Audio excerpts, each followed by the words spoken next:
Ayun, magandang hapon mga pawe. Babalikan natin yung one stop natin. Pasok problema, lakas ng hangin. Uulan pa. Ito tayo sa Quirino. Set up ulit natin UL.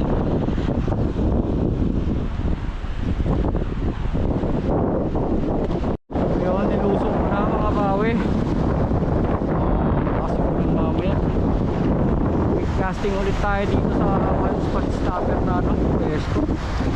Update na lang mamaya.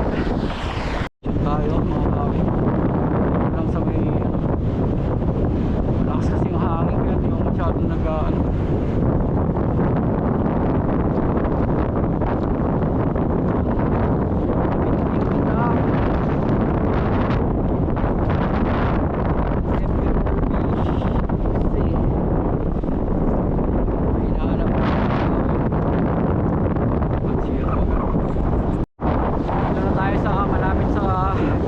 Mga bawi.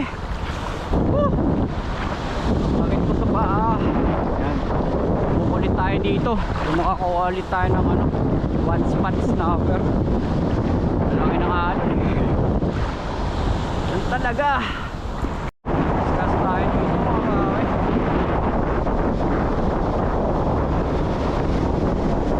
Baling may ano dyan, ligaw-ligaw. Ligaw na seaweeds. Umabit.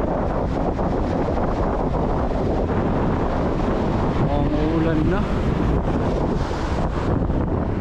Magiging negative tayo dito ngayon sa pagpunta natin Hindi makapwesto yung ano natin, lure.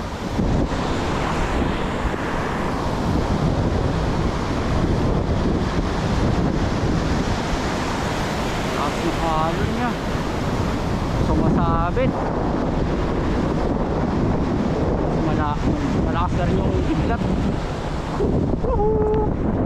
Ito na tayo sa gilid at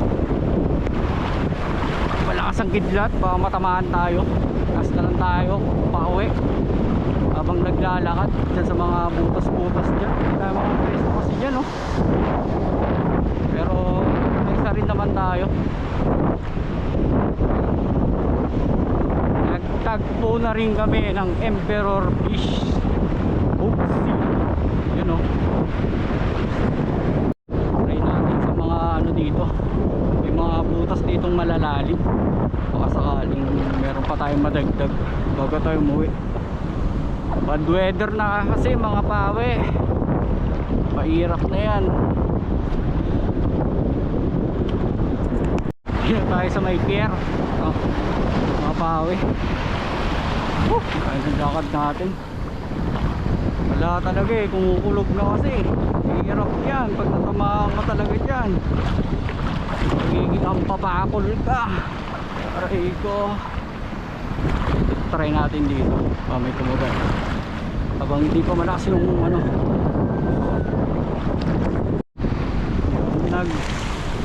Bumalik na tayo sa shore.